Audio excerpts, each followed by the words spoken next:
Queria, em primeiro lugar, agradecer a vossa presença numa das várias exposições que o Arquivo Efêmera tem em Lisboa e na região de Lisboa e dizer-vos o meu enorme prazer em fazer a apresentação deste livro. É um caderno do Efêmera, faz parte de uma coleção que é complementar da coleção da Tinta da China.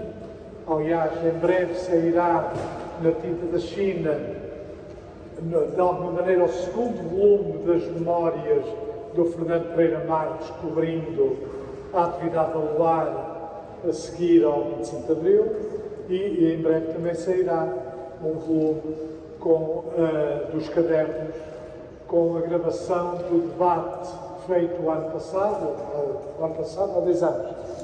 há 2 anos, sobre a censura no cinema, que tem provavelmente uma das últimas intervenções do António Pedro Vasconcelos.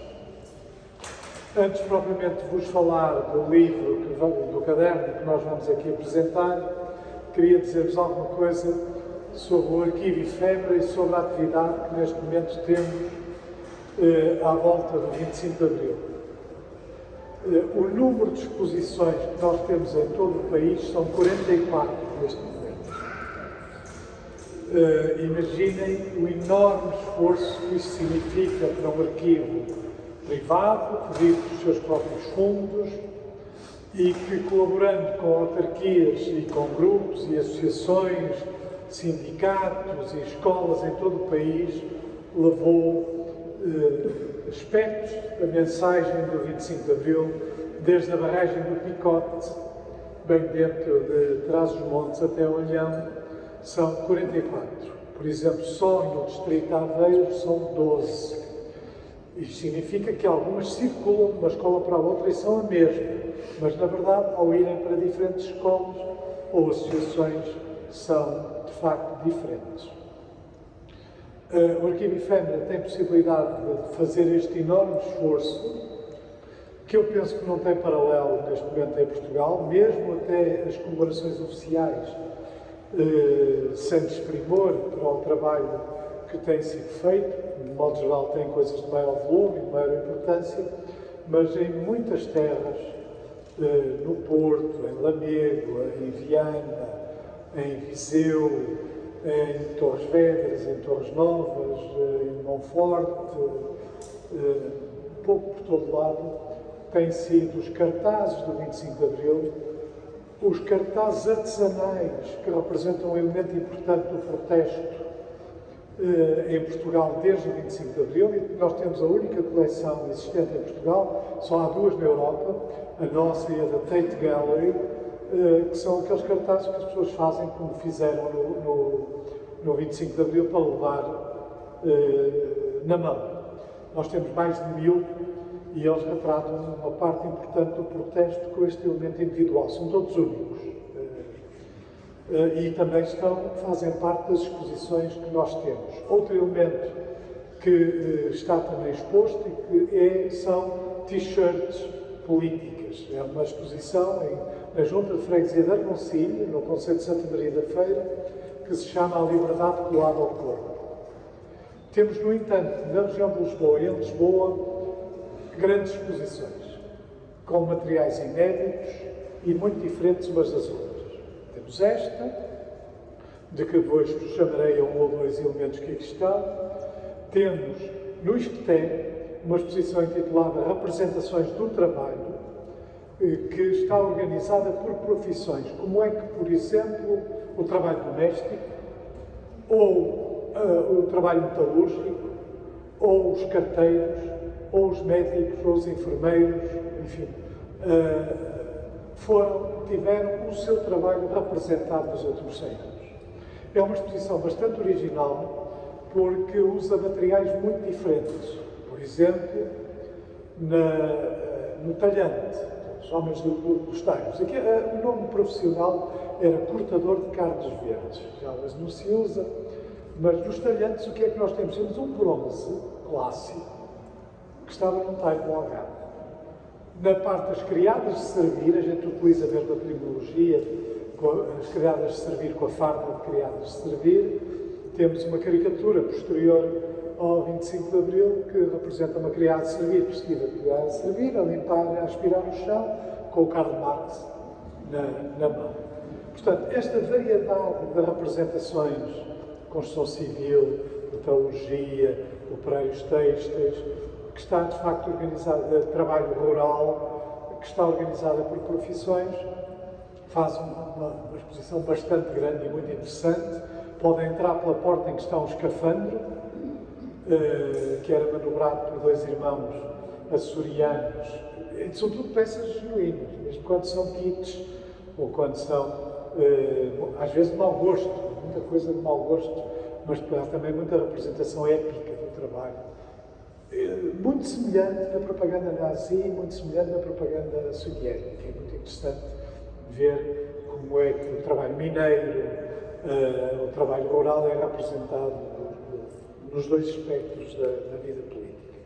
Temos uma exposição no Barreiro sobre a liberdade, a força que muda tudo, e que evidentemente também é muito centrada nos materiais do próprio Barreiro. O Barreiro, como sabem, é uma cidade muito peculiar na nossa história da oposição, e aí podem encontrar em que é que a liberdade mudou a vida dos barreirenses, em geral, a vida das mulheres, a vida das crianças, que é mais mudanças do que se pensa à primeira vista, a vida nas fábricas, na CUF em particular, mas não só, e essa exposição é também uma grande exposição.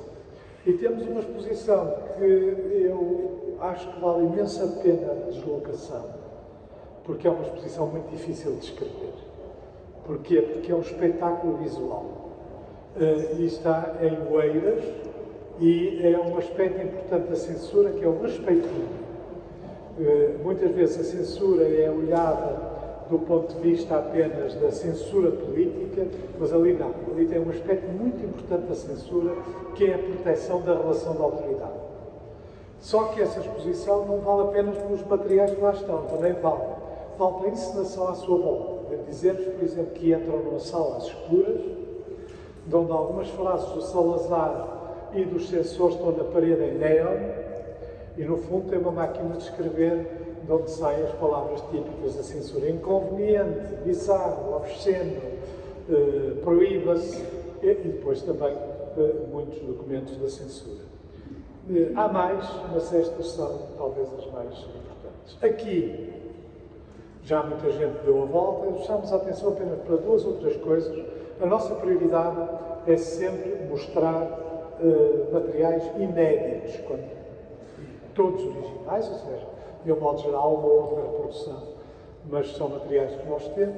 Mas chamamos a atenção para o diário de António Champalimau, que está aberto na página do 25 de Abril, mas como devem imaginar, as páginas seguintes são igualmente muito interessantes, porque ele no 25 de Abril ainda atua como se fosse um burocrata e tal. Não, os filhos é para não irem para a escola e tal, este faltou o emprego e tal, mas a partir do dia 25, 26, 27 a coisa começa a ser complicada. Nós temos no arquivo as fotografias e uma documentação importante da primeira vez que ele vai falar aos trabalhadores da siderurgia, das janelas do edifício da administração e do primeiro encontro com a Comissão de Trabalhadores. Depois temos aquele casaco que muito nos honra, no dia de hoje entre ontem e hoje, faz 50 anos, o primeiro elemento que claramente mostra que houve uma revolução, e não apenas um golpe de Estado, que é a libertação dos presos políticos. Como sabem, a libertação dos presos políticos não foi simples. O Jorge Spínola, por exemplo, não o queria fazer para aquilo que ele achava que eram os presos que tinham delitos de sangue.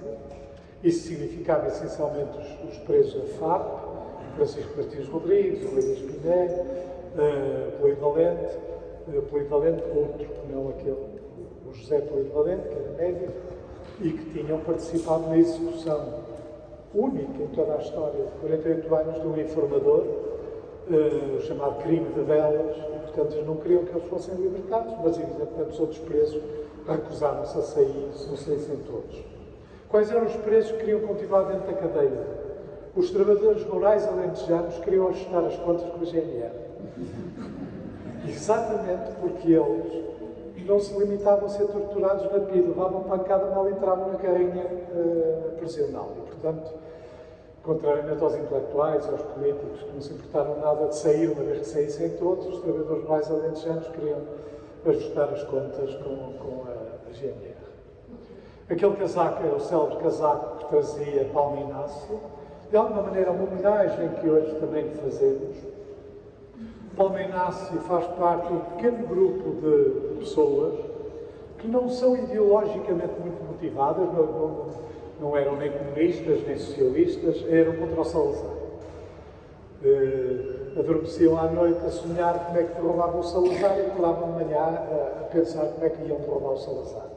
Ele é um homem com uma longa história de atos de revolta, desvio de aviões, roubo, célebre assalto ao Banco de Figueira da Foz e várias vezes preso, não só em Portugal, quando tinha conseguido sempre fugir.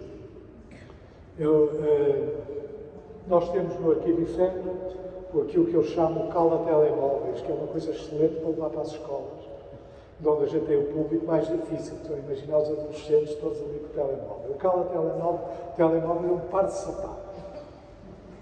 A gente levanta o par de sapatos e fica tudo.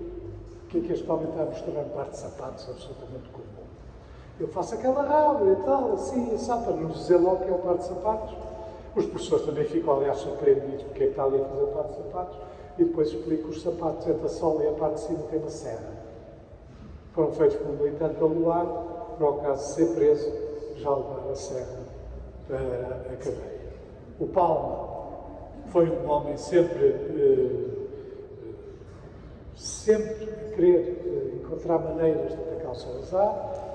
A sua última prisão, ele está preso, sai com aquele casaco, e nós temos outros materiais do Palma, o cachimbo, e depois também uma série de, não só objetos pessoais, né? Os passaportes falsificados pelo grande falsificador Kaminsky, sobre o qual há filmes, que falsificou os documentos dele, e temos também o aparelho de falsificações aluar, o que significa que tem que ir visitar o Arquivo Efêmero para poderem ver algumas destas coisas, são sempre bem-vindos. Bom, a libertação dos presos políticos é um elemento fundamental. Depois chamamos a atenção apenas a 2 ou 3 coisas. No impacto da imprensa e internacional, esta mesa tem uma coisa muito interessante, que é o impacto na África do Sul. Que é uma coisa, esta coleção é a única que existe em Portugal, conseguimos trazê-la lá de baixo, conjuntamente com outros materiais, e mostra o que para a África do Sul era uma alteração estratégica fundamental, que era a eventualidade da independência das colónias, em particular Moçambique, que em Moçambique é sempre referido aqui, e portanto eles acompanham com muito interesse o que aconteceu. Depois há algumas publicações esquerdistas, porque o impacto do 25 de Abril é na vida política em geral, nas notícias, mas é também essencialmente nos grupos de extrema-esquerda europeus, sendo que na maioria dos países, fora de Portugal, a dominância é trotskista. Enquanto em Portugal a maioria do movimento era maoísta, por exemplo, em França era trotskista, em Espanha é misto. Na Espanha o Partido Comunista ainda tem relevância, e um pouco por toda a Europa. E depois, enfim, a história da chegada dos 2 homens, Mário Soares, que é o primeiro a chegar, porque podia vir de comboio. Quer dizer, Cunhal não queria vir de comboio, porque não queria atravessar a Espanha, estava, aliás, convencido que ia ser preso quando chegasse a Portugal.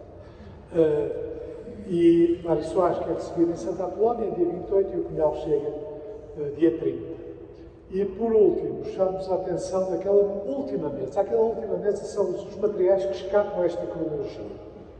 Por exemplo, não há muita coisa sobre a Guerra Mundial, porque não acontece nada de relevante. Quer dizer, na verdade aconteceu tudo no dia 25, mas os momentos decisivos são posteriores. Mas aquela última mesa dá-vos um retrato da democracia. E é engraçado, porque pouca gente olha para aquele retrato, que é dezenas de milhares de pessoas para a primeira vez concorreram a eleições. Dezenas de milhares de pessoas, para cima de 30 mil. E isso é uma verdadeira revolução. E o que nós fizemos foi colocar propaganda dos primeiros anos, ainda muitas vezes ingênua. Ali não há agências de comunicação. nem há marketing. São as pessoas que fazem os seus próprios calendários ou autocolantes. Há exceções, uma outra já é mais sofisticada, mas, no modo geral, é no fundo, o desembocar daquilo que é a Revolução do 25 de Abril nessa experiência. Bom, hoje publicamos um caderno, o caderno número 6, depois podem encontrar ali mais uma série. Só uma última coisa. Quem quiser associar-se, temos cerca de 700 associados, que pagam, quando pagam, uma cota mínima de 5 euros. Se aqui houver algum milionário, é bem-vindo a uma cota mais elevada, mas enfim, 5 euros. Isso significa receberem muita informação das nossas atividades, que são, naturalmente, muitas. Há aqui muitos associados. Podem inscrever-se ali à saída. Até para garantir uma coisa que o Arquivo FEM tem muita honra, que é a sua completa autonomia e não dependência de nada. Significa que vivemos muito trabalhos voluntários, como o Joaquim e vários outros que estão aqui nesta sala, que dedicam o seu tempo a todo tipo de tarefas que nós temos, de todo tipo no Arquivo FEM. O Coronel de Sousa Castro, Rodrigo de Sousa Castro, contactou-me há alguns anos, porque, e isto também é uma história típica, tinha pensado oferecer os seus papéis ao Arquivo Histórico Militar. E o Arquivo Histórico Militar disse que não lhes interessava para nada. É o tipo de resposta que eu gosto imenso que aconteça, por várias razões. Mas esta já é elaborada, porque a menos elaborada é encontrar um edifício do Estado em particular com um espólio valiosíssimo, tudo com a indicação de lixo. Ou seja, à espera que chegasse um caminhão de lixo para o levar embora. Essas histórias também existem. Sousa Castro é um nome muito importante no NFA, antes e depois do 25 de Abril. Tinha uma característica que tinha, muitas vezes, sendo membro do Conselho da Revolução e tendo funções na Comissão de Extinção da DGS, numa comissão que existiu sobre safragem económica, e tendo depois uma carreira política que passa pelas campanhas eleitorais de anos de Pintacilgo e depois, mais tarde, do PDR, que agora se chama ADN, e é um partido completamente diferente do que era no seu tempo. Sabem que em Portugal é possível comprar partidos. Por exemplo, o Érico Tiluta, que se chamava Partido Nacional Renovador, PNR, que é um partido de extrema-direita, era o partido fundado por Jalianos. Eles compraram o nome da marca. E há gente aí que se prepara para comprar outros, o PSN, o Partido de Solidariedade Nacional, e aí várias hipóteses. E ele terminou a sua parte mais ativa da carreira política exatamente no PDR, enganado no nome, do Marinho Pinto e de uma série de outros. Ele tinha uma característica, tinha muitas vezes funções políticas que passavam pelo secretariado e pela administração. Ou seja, ele secretaria, que é um cargo importantíssimo. Foi assim que o Stalin chegou ao poder, foi como secretário da Educação. Não é o caso de Sousa Castro, mas ele secretariava o Conselho da Revolução e foi presidente da Comissão de Extinção da PIDGS e depois, na campanha do Jolianos, primeiro, e da Pintacilgo, também tinha as funções de coordenação e secretariado. E tinha um excelente costume, quando aquilo fechava, trazia as coisas. E na altura em que eu fui lá buscar e ver as coisas, ele dedicava-se, penso que ainda hoje se dedica à apicultura. E, portanto, havia abelhas que protegem bem as coisas. Neste caso, a grande preocupação deles são as abelhas. A apicultura tem uma grande função. Vou contar aqui uma história lateral. Quando eu pedi para ver o arquivo do PC ao Carlos Carvalhos, que eu já sabia que a resposta ia ser não, mas não importa. E ele respondeu-me que havia um problema de infestação de abelhas. E eu disse-lhe, eu vou vestido de apicultor.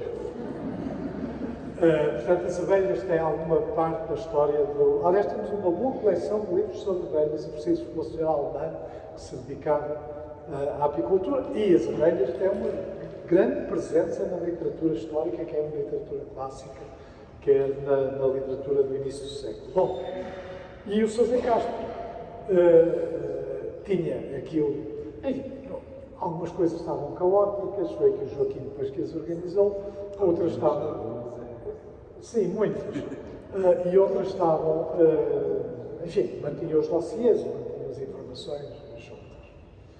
E para nós foi muito importante, porque o que ele guardou, e estamos a falar de documentos originais e inéditos, são coisas, por exemplo, no próprio Conselho da Revolução,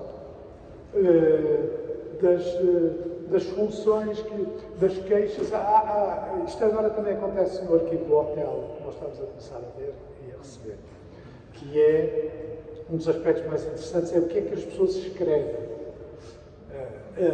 a estas autoridades, porque autoridades são homens com poder. E é sempre a mesma coisa, denúncias, cunhas, insultos, felicitações, um grande panóplia. No hotel então há milhares destas coisas. E do Sousa Castro também. Mas a verdade é que para percebermos o processo de decisão no Conselho da Revolução, o papel que tem entidades como a Polícia Judiciária Militar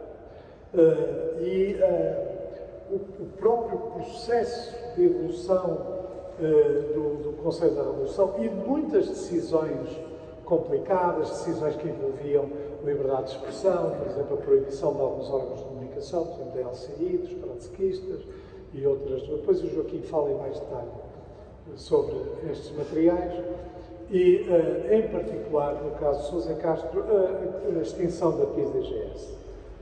A correspondência, que vem uma parte aqui neste livro, a correspondência das famílias dos PIDs ou dos próprios PIDs enviadas ao homem que os tinha presos, e na altura muitos deles estão presos, depois há aquela história complicada de Alcoentra e muitos, aliás, nunca foram presos, como o Rosa Casaco, que estava no estrangeiro. Mas as cartas são uma parte, é aquela coisa habitual, que o meu pobre marido, nós estamos com grandes dificuldades, ele só estava nas fronteiras, ou não arranjava emprego e quando veio da tropa lá o puseram no PIB. A maioria das histórias não são estas, como é óbvio, e em alguns casos, algumas das cartas e alguns documentos são distorcionados, célebres em toda a história do PIB, como por exemplo o Gouveia. É muito interessante que em Portugal o único PIB que foi morto por um espanhol. O que aliás, na verdade, não, foi morto por um espanhol quando estavam cá, depois da Guerra Civil, estavam escondidos em Lisboa e houve uma cena de tiros. De resto, nenhum. Mas, por exemplo, o Gouveia, o Gouveia foi o primeiro PID que percebeu o PCP. Ele vinha de informador, vinha da Polícia de Informações da Primeira República, e foi o primeiro, quando havia uma busca ou uma prisão de um militante do PCP, os papéis eram deixados. E pelo chão. Ele foi o primeiro a mandar guardar os papéis e a começar a estudar os papéis. E a começar a perceber, ele sabia imenso. Editou um livro, As Memórias do Inspetor da PID, que o próprio Cunhal admitiu que é verdadeiro, praticamente todos os aspectos. Era um homem que conhecia o PC de trás para a frente. É preciso ver que estes homens, não era só ele, mas ele e o José Gonçalves, o homem da Brigada de Rua, eram homens que conheciam com enorme proximidade os tipos que tinham presos uma vez, duas vezes, três vezes. Conheciam-nos a eles, conheciam as famílias, conheciam os pontos fortes, os pontos fracos e manipulavam os presos e torturavam. O caso do Gouveia é um caso.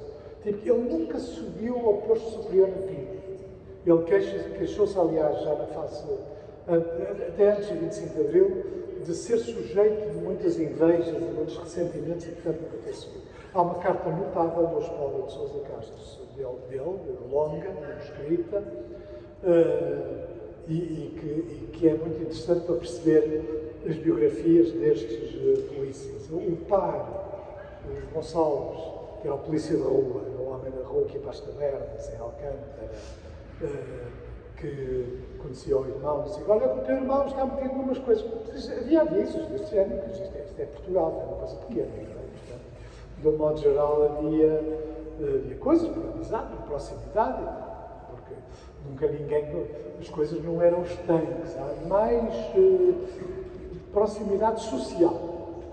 Até mais. Não era política, não era nem policial, não era, mas era social. Ou seja, muitos espíritos tinham a mesma origem social das pessoas que prendiam. Uma das grandes mistificações, que eu aliás já disse ao autor, o Moita Flor, que escreveu sobre os Baden-Rose, aquele escândalo, às tantas ele descreve um jantar de um daqueles nobres, não sei quantos, que dormia com as meninas que eram menores, e portanto tinha o processo dos Baden-Rose.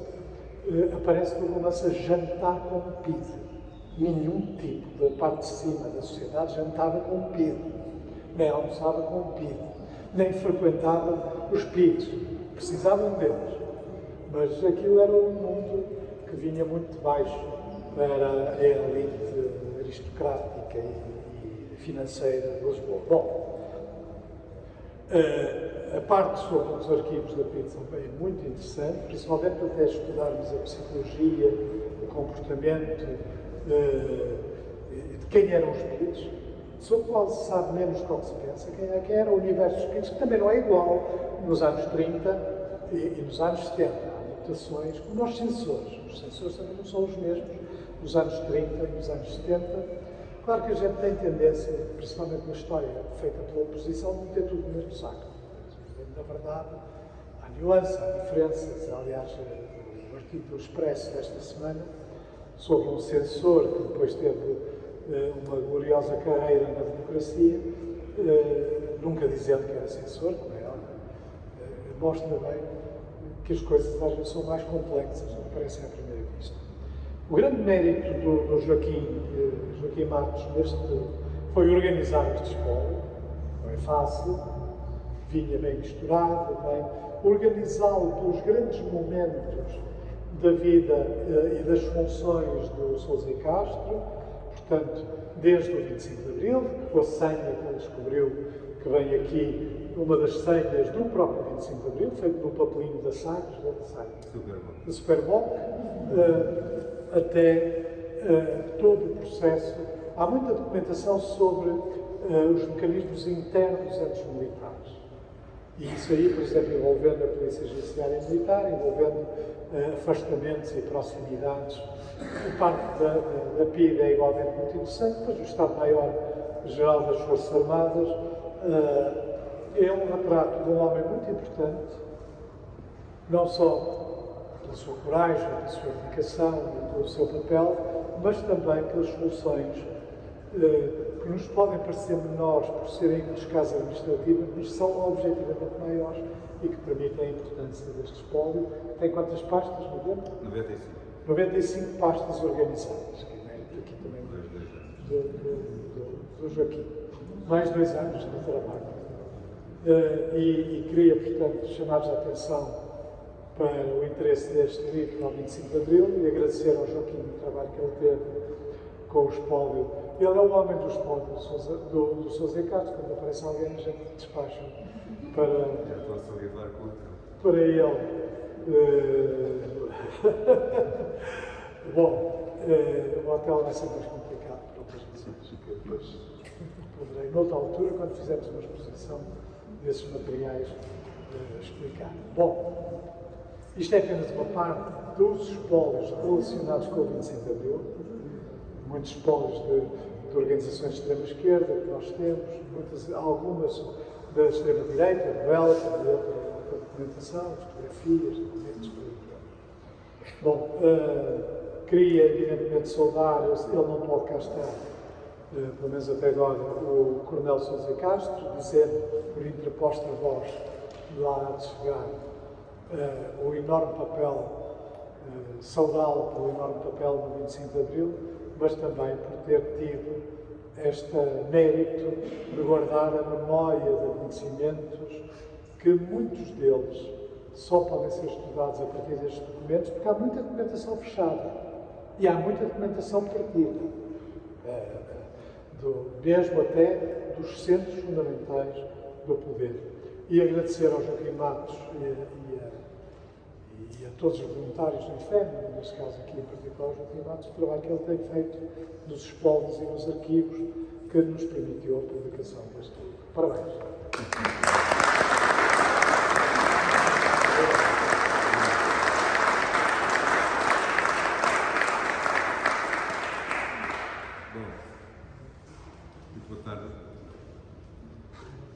Muito boa tarde a todos e a todas, como se diz agora. Agradeço a vossa presença e em relação ao César Castro, é só dizer, ele tinha muito gosto em estar aqui, mas hoje veio uma equipa da televisão francesa fazer uma reportagem, uma entrevista com ele. Ele disse que vai tentar ainda vir cá, mas com certeza que já não deve chegar a tempo. Antes de entrar propriamente aqui referir alguns aspectos curiosos aqui do caderno, que, como disse o José Pacheco Pereira, foi um trabalho complicado, porque este trabalho foi feito quando nós ainda estávamos na Ler Devagar, ali na LX Factor, num primeiro andar, e vinham assim. De vez em quando nós trabalhávamos lá às terças-feiras e todas as terças-feiras o Pacheco Pereira trazia, ou vinha alguém entregar, sacos e sacos cheios de documentos, que na totalidade são uns largos milhares de documentos. E portanto, o trabalho difícil deste espólio, aliás, até o momento trabalhei já cerca de 50 espólios, a maior parte deles mais pequenos, portanto mais fáceis de catalogar, mas este realmente foi complicado, mas também foi muito gratificante, porque ele permite-nos, como disse o Pacheco Pereira, permite-nos conhecer um processo muito importante na nossa vida coletiva recente. Só é pena que até agora não tenha sido muito solicitado para ser estudado como ele merece. Hoje houve algumas reportagens, houve algumas da academia, alguns dos trabalhos, mas quer dizer, aquilo é um manancial de informação que merece ser mais trabalhado. Em relação ao meu caso, eu sou voluntário do Efêmera há cerca de 12, 13 anos.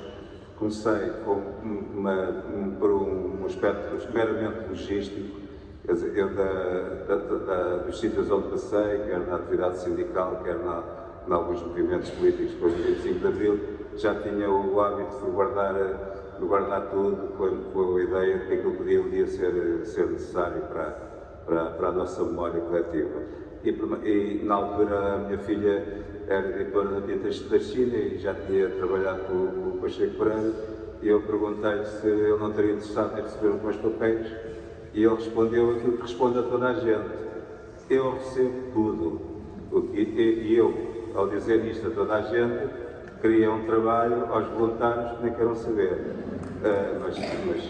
Mas é assim que o Efêmera, neste momento, é um abastecedor de tudo o que as pessoas procuram. E nestas comemorações dos 50 anos do 25 de Abril, isso vai ao de cima de uma forma extraordinária. Ninguém liga a nada, os partidos não guardam as coisas, os sindicatos não guardam as coisas, mas depois, quando há estas comemorações, toda a gente anda à procura de coisas.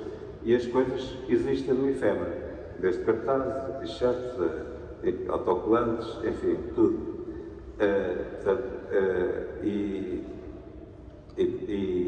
quero agradecer ao Pacheco Pereira todo o trabalho de uma vida em que ele tem dedicado exatamente a recolher e a preservar a nossa memória coletiva, e agradecer também o seu incentivo à publicação deste caderno. Em relação a isto do guardar e não guardar, nós fizemos uma exposição em 2022 ou 2023 dos Unidos Venceremos, que era sobre as lutas sindicais no marcelismo, e começámos à procura dos sindicatos principais que nessa altura tinham atividade política, e não havia nada em nenhum sindicato, inclusive o sindicato a que eu pertencia, o Sindicato dos Bancários, que foi um sindicato fundamental durante o período do marcelismo, porque fez muitas lutas e muito visíveis, porque eram concentradas na Baixa, onde nessa altura trabalhavam cerca de 10 mil bancários. O próprio sindicato não tinha documentação nenhuma. E então, grande parte daquele material que esteve nessa exposição sobre os sindicatos bancários, era o material que eu tinha guardado. E o mesmo aconteceu com os outros sindicatos ou com as empresas.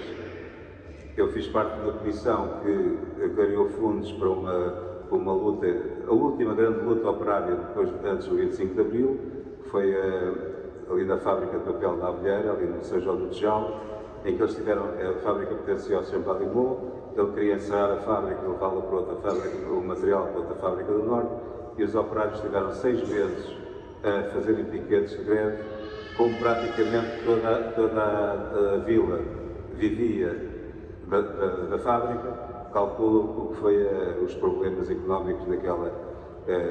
E eu guardei também comunicados que nós divulgámos sobre nessa altura. Mas eu, quando estava a organizar a exposição, fui à fábrica, e na fábrica, mesmo pessoas da Comissão de Trabalhadores não faziam ideia nenhuma do que é que tinha acontecido em 73, sendo que essa foi uma das grandes lutas, das últimas grandes lutas que houve antes do 25 de Abril. Em relação ao caderno, para além do Pacheco Pereira e do incentivo, a publicação do caderno, quero agradecer a algumas pessoas que estão aqui, a Graciete, que ao longo de 2 anos e tal me ajudou a catalogar os documentos e a preservar os documentos, o Júlio Sequeira, que fez a paginação do caderno, a Rita, que fez a revisão do caderno, e a Vera, da Tinta China, que fez uma magnífica capa. E pronto, estes são os agradecimentos que eu queria fazer. Em relação, não me vou alargar muito, vou só focar alguns aspectos que eu considero mais relevantes que estão aqui no caderno. Também não posso contar tudo, senão depois não compro o caderno, não é? Também não convém. Mas quero dizer que, sendo um livro pequeno, mas cobre praticamente todos os assuntos mais relevantes, pelo menos que eu considero mais relevantes, que aconteceram quer na preparação do MFA, quer depois durante o pré, por aí fora. Depois vou deixar algum tempo também para, se quiserem fazer algumas perguntas, poder responder.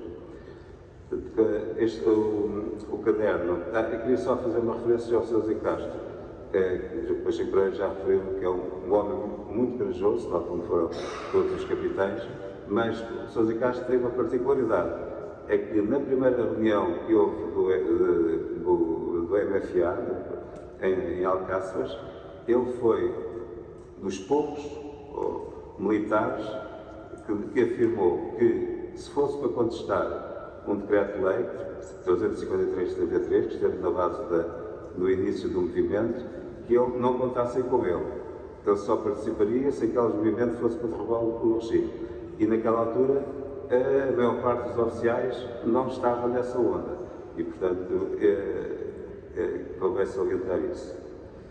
Em relação ao acervo, portanto, a dificuldade foi, nestes milhares de documentos, tentar sistematizá-los e organizá-los, e então aquelas 95 pastas estão divididas por temas principais, como a ajuda do MFA, a Junta de Salvação Nacional, os serviços de apoio ao Conselho da Revolução, os serviços de vigilância económica e social, os serviços de coordenação da PIDGS, as cartas dos agentes, o Estado-Maior-Geral das Forças Armadas, a Polícia Judiciária Militar, a Presidência da República, pronto, e por aí fora. A disponibilização, tem uma documentação muito importante sobre a descolonização de Timor, sobre a independência de Timor, portanto, isto, como disse, abrange praticamente todos os grandes episódios da Revolução. Em relação aos temas, eu ia só focar alguns, por exemplo, o início do MFA, como referi, foi a contestação com o decreto 353, que já foi divulgado agora durante estes dias, tem-se falado muito nisso, que era a equiparação dos oficiais milicianos que seriam equiparados aos oficiais do quadro, e isso gerou uma grande revolta exatamente dos oficiais do quadro, especialmente e a partir da Guiné, onde estavam alguns dos militares com mais consciência política, como era o caso do Hotel, o Matos Gomes, o Salgueiro Maia e tal. E eu faço referência aqui no caderno e até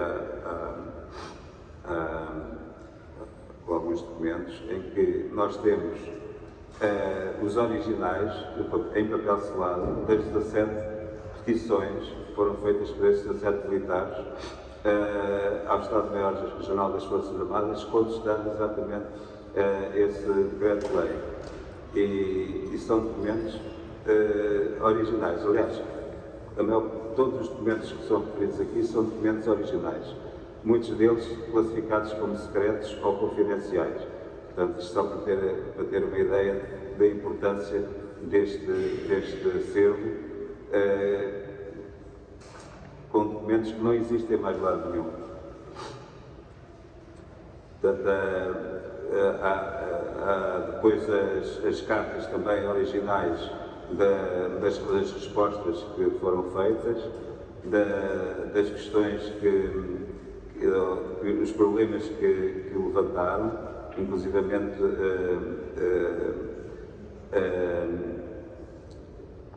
notas do Comando Territorial da Guiné, tentando averiguar as razões porque é que levaram aqueles militares a fazer essa contestação. Portanto, estes documentos são muito importantes, como disse, são originais e merecem ser estudados. A outra, eu já referiu ao tal papelinho que eu descobri lá no meio de um saco. É um papelinho, está aqui um papelinho pequeno, isto é o tamanho original, e eu fiquei com curiosidade de saber porque é que existia este papel no meio de documentos tão importantes e tal. E falei com o Sousa Castro e ele explicou-me que isto foi o papel que ele levava no bolso para contatar os camaradas da região centro e norte no dia 24. Isto com as senhas e contrassenhas, que eles encontravam-se em cafés ou, não sei, em sítios públicos, bombas de gasolina, e eles tinham que, um dizia, por exemplo, Coimbra, outro respondia que era Aveiro, outro Figueira da Foz, não sei o quê. Este papel, que é tão simples, é parte daquilo que foi o sucesso do 25 de Abril, em que vários capitães andavam pelo país, isolados, com papelinhos, cada um com a senha, contrassenha, e isto parece uma coisa de filme da Netflix, mas foi realmente o que aconteceu. Este papelinho depois deu origem até a uma reportagem muito interessante que está disponível na internet, que é da jornalista Cristina Margato, do Expresso. A reportagem, se puserem o papelinho do 25 de Abril, está disponível, em que ela entrevistou o Hotel, entrevistou o Sousa Castro e fez uma reconstituição dos passos que o Sousa Castro deu por trás deste papelinho. Vale a pena, recomendo que vejam, tentem ver na net esse artigo do Expresso, que é muito interessante.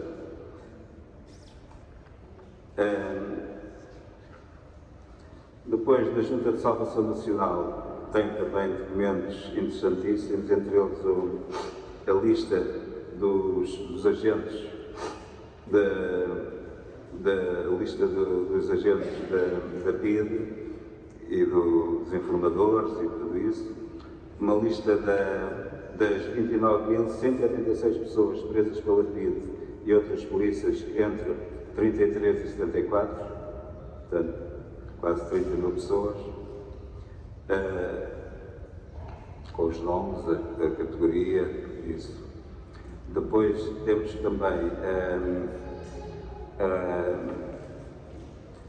como já referiu o Pacheco Pereira, aquilo que eu considero extraordinário, das cartas dos agentes da PIDE e da Legião Portuguesa, em que, como sabes, a grande maioria foram presos, e naquelas centenas de cartas não há uma única em que um deles mostre, deles ou das famílias, mostre o mais pequeno arrependimento pelos atos que cometeram. Inclusivamente, aqueles mais tiveram ações mais violentas e tenebrosas, eles próprios se queixam das condições, não me deram papel de carta, não sei o quê, puseram-me em contato até referem com agentes de outras categorias inferiores, portanto, outros dizem que foram interrogados por militares de baixa patente, portanto, as queixas deles praticamente eram neste sentido, além que as famílias todas abonavam o seu bom comportamento moral e civil e cívico, que todos eram boas pessoas, bons chefes de família, que nunca tinham feito mal a ninguém e que, portanto, não mereciam estar presos. Sempre há aqui uma carta interessante que eu já não consigo ler. Em relação ao Fernando Gouveia, vou só ler um pequenino trecho de um livro do Pedro Castanheiro, que é a biografia do inspetor da PIDE.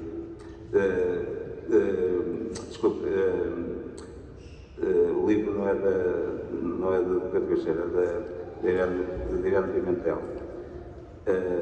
Fernando Gouveia entrou na polícia em 29. Autodidata, subiu todos os patamares da polícia política até chegar ao posto de inspetor adjunto e técnico superior. Os seus sucessos no combate contra o PCP começam em 32, quando conseguiu detectar praticamente toda a organização do partido e esteve ligado a quase todos os processos relativos à detenção de militantes e funcionários do PCP. Desmantelou várias casas clandestinas e descobriu várias tipografias onde era impresso o avante. Prendeu, interrogou, espancou ou torturou figuras como Fernando Piteira Santos, Cândido Ventura, Francisco Miguel, José Vitoriano, Guilherme da Costa Carvalho, que acabou por ir para o Terrafal, Sofia Ferreira, Carlos Brito, Severiano Falcão, Fernando Joaquim Teixeira, Tem Garrinha, José Magro, Jaime Serra, Carlos Inglês, Domingos Abrantes e tantos outros. E esteve ligado, direto ou indiretamente, a vários assassinos, como de Alfredo Diniz, do Alex, que em 45, ou de António Patoleia, detido em junho de 47 e que morreu na sede da PIDE às mãos de Fernando Gouveia. Depois de 25 de abril, Gouveia foi um dos 200 elementos da DGS que se entrincheiraram na noite de 25 para 26 na sede da Rua António Cardoso, que antes de se renderem, como sabem, fizeram fogo e foram os únicos mortos que existiram no 25 de abril. Foram quatro pessoas que estavam lá.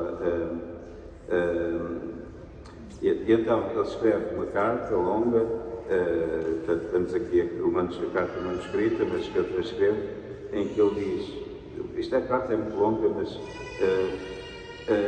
diz, durante estes 23 meses de prisão, sem culpa formada, estive no ano fim de 18 de março a 28 de maio, na cadeia penitenciária de Lisboa, juntamente com mais 718 detidos, com uma mistura de funcionários de todas as categorias da extinta Direção-Geral de Segurança e com os chamados informadores ou colaboradores da mesa. Ele próprio se sente incomodado com a companhia. No entanto, pensando bem, é natural que a maioria do nosso povo tenha estranhado a facilidade com que se deixou prender uma corporação policial inteira. Tinha a seu cargo exclusivo, dado por lei, a fiscalização e controle de todas as fronteiras terrestres, marítimas e aéreas, tanto na entrada como na saída de estrangeiros e nacionais. Portanto, isto é comum à maioria e termina.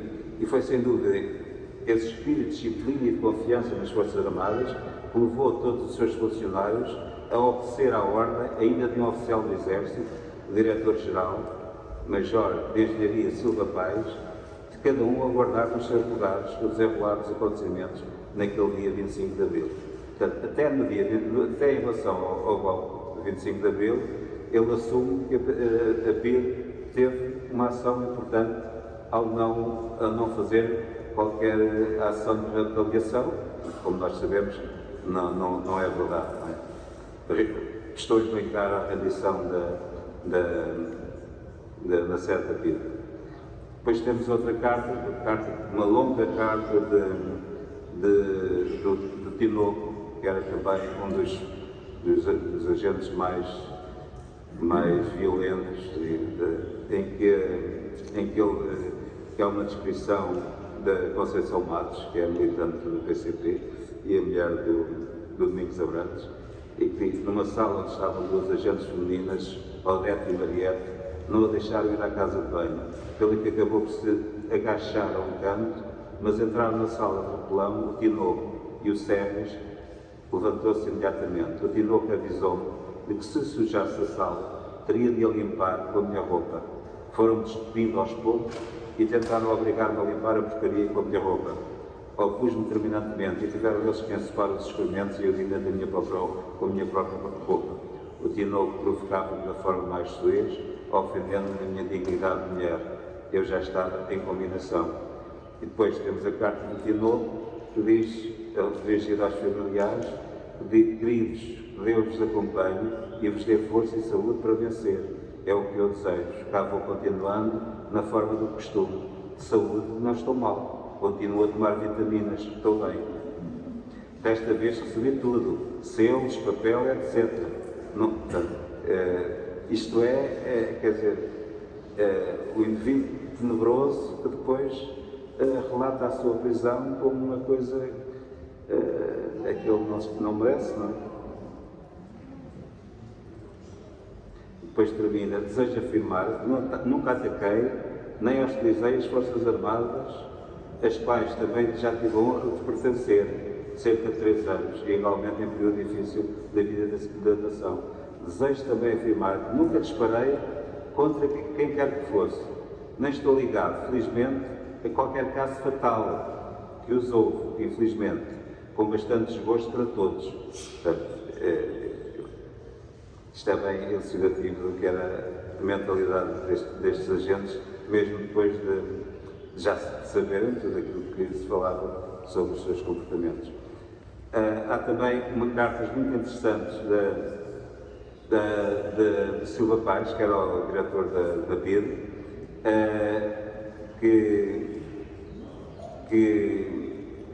portanto, ele foi preso, aliás, foi dos últimos presos a ser libertado, e isto é um episódio curioso, também é um livro do José Pedro Castanheira, que chama-se A Filha Rebelde, e fizeram uma peça no Dona Maria, exatamente sobre este livro, em que a filha de Silva Paes, a Ana Silva Paes, que era conhecida pela Ani Silva Paes, em determinada altura, ela vai para Cuba. Em Cuba, entra lá no círculo dos dirigentes cubanos,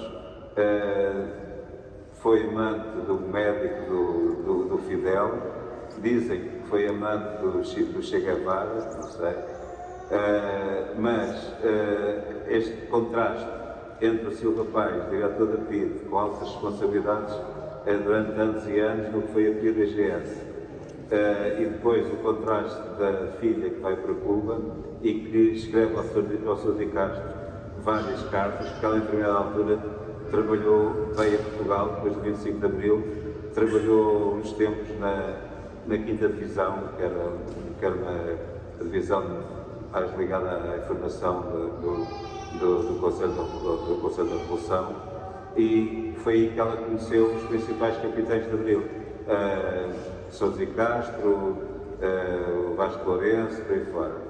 E ela escreve cartas a esses militares que ela conhecia para intercederem pela mãe, que estava doente, que deixou de receber a pensão, vivia na miséria, e pelo pai, que também tinha problemas de saúde e que ela, entre a altura, até refere que então já fugiram não sei quantos de Alcoende. Os principais responsáveis do regime foram para o Brasil. Agentes com menos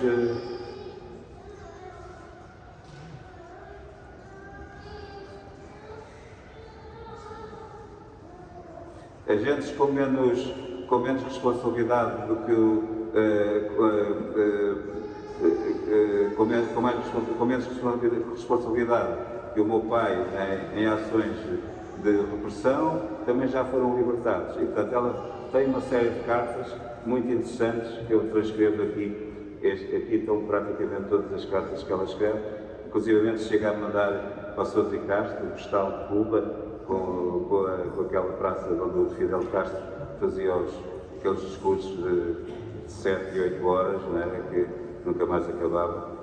Portanto, estas cartas são muito interessantes, que vale a pena ler. Depois tem uma área do Estado-Maior-Geral das Forças Armadas, que tem também documentos muito importantes, como, por exemplo, tem um inquérito original quando foi o levantamento das Caldas, que foi um movimento imediatamente antes do 25 de Abril, em que há um inquérito portanto, para o Regimento de Infantaria das Caldas da Rainha, em que eles pretendem informações como, por exemplo, quem é que transmitia ordens em nome de alguém para tomar parte dos acontecimentos, quem lhe facultou a entrada, com que propósito ali entrou, forçou ou instigou alguns militares a tomar parte dos acontecimentos. Portanto, isto é um conjunto de perguntas que eles tentam identificar os responsáveis pelo chamado golpe das Caldas. E termina em relação ao movimento conhecido por movimento dos capitães, quem são os membros da Comissão Coordenadora, quem são os seus representantes das áreas e das unidades, a que chefe está o movimento ligado, qual a sua finalidade, garante sob palavra de honra não fazer parte desse movimento.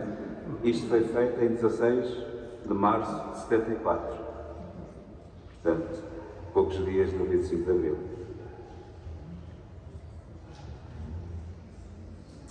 Depois também tem bastante documentação sobre a prisão de elementos que estiveram ligados a um chamado movimento do 28 de setembro, em que foram presos vários militantes do MRPP e do CDS. Tem também aqui a relação de todos os presos nessa altura, entre eles o Saldanha Sanches, o Arnaldo Matos também. E com as ordens, isto em 75, a ordem de cabo do general Schultz, Arnaldo Schultz, foi um dos grandes comandantes militares na Guiné, responsável pela maior operação militar que houve na Guiné. Tem aqui a instrumentação sobre a prisão do general Arnaldo Schultz. Depois temos outro capítulo muito importante, que é o Tribunal Militar Revolucionário.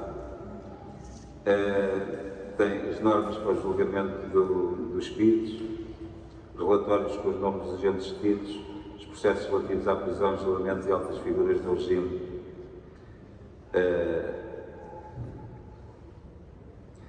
Tem também um documento muito interessante, que é um documento anunciando ao Conselho da Revolução e ao Presidente da República, ao encontro em Paris, do Major Cândido Castro. O Major Cândido Castro foi também um dos militares do MFA, mas depois era um indivíduo ligado à extrema-direita e que se encontrou em Paris com Holden Roberto, que foi um dos dirigentes da guerrilha e da Guerra Civil em Angola, da FNLA. Tem também um processo muito interessante, um processo instaurado ao Edmundo Pedro. O Edmundo Pedro era um militante do Partido Socialista que no 25 de novembro, que hoje está outra vez a querer ser equiparado ao 25 de Abril, mas 25 de novembro foi, não vou entrar agora em pormenores sobre o que foi o 25 de novembro, mas houve distribuição de armas a várias organizações, à esquerda, à direita, e portanto podia ter havido realmente uma guerra civil, porque havia muitas armas distribuídas. E ao contrário do que normalmente se diz, que só as organizações de esquerda é que tinham armas, portanto a facção que esteve e que acabou por vencer no 25 de novembro, ligada aos mais moderados, também tinham sido distribuídas as armas. E a quem é que elas foram distribuídas e quem foi depois o responsável pela sua recuperação foi o militante do PS, o Edmundo Pedro, que esteve preso no Tarrafal e tal. E então há muita documentação em que portanto, ele acabou por ter um processo instaurado, acabou por ser ele a responsabilizar-se quase sozinho pela entrega das armas a civis, digamos, e depois a sua dificuldade em as recolher, o que quer dizer que depois do 25 de novembro o país ficou cheio de armas, nunca mais se soube onde é que elas pararam. Em relação ao processo de colonização, também há muita informação muito importante sobre Moçambique, sobre o Timor. Aqui em Timor-Leste, ele era para estar cá, mas não pode, que é o Adelino Gomes, mas estou bastante a catalogar esta informação sobre a independência de Timor-Leste. Como sabem, os mais velhos recordam-se das reportagens do Adelino Gomes em frente à ilha de Ataúro, que são reportagens impressionantes, aliás, como todas as reportagens que o Adelino fez nessa altura. Ele hoje está em França, também tal como o Pacheco Pereira, há mais de um mês que não para, a ser convidado para todo lado e, portanto, não pode estar presente, mas ele ajudou-me bastante na sistematização aqui dos documentos sobre a independência de Timor-Leste.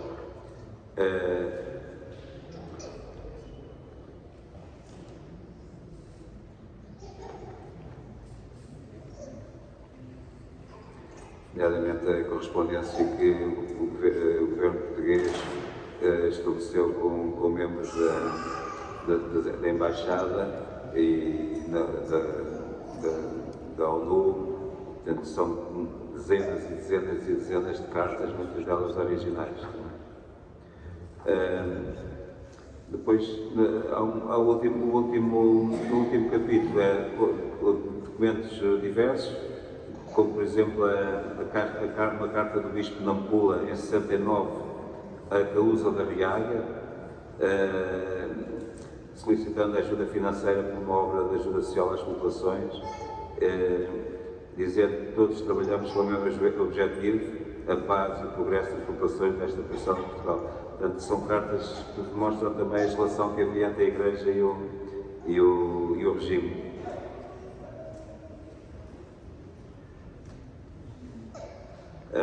Depois tem um processo também muito pormenorizado e relevante sobre as brigadas revolucionárias e com processos feitos do Tribunal Militar Revolucionário a militantes do PRP. O processo da Rádio Renascença, portanto, foi a ocupação do Rádio Renascença logo em seguida ao 25 de Abril, também tem muita documentação. O caso República, também A reforma agrária tem documentação muito interessante sobre a ocupação das terras. Como o Pacheco Pereira referiu, uma das atividades do Sousa Castro foi o presidente da comissão, foi o mandatário da candidatura de Maria Lourdes Pintacil, e temos também muita informação sobre isto. E tal como eu referi, quando há qualquer exposição, mesmo em sítios que devia ter acesso à documentação, não tem, como por exemplo uma exposição que esteve no Palácio de Belém há 3 anos, talvez, sobre a Maria Lourdes Pintacil, em que alguma documentação que lá estava foi cedida pelo IFEMA, porque em mais lado nenhum havia documentação sobre alguns aspectos da vida de Maria Lourdes Pintacil. E pronto, eu tentei só referir alguns documentos que eu considero importantes e que aqui no caderno estão transcritos e em muitos casos têm os documentos mesmo manuscritos. E oxalá que este trabalho sirva para despertar o interesse enfim, de jornalistas, da própria academia, de trabalhos de doutoramento, etc. Agora, fica à vossa disposição, se quiser alguma pergunta, algum esclarecimento que queiram fazer sobre o próprio efêmero, sobre aquilo próprio, ou sobre o caderno.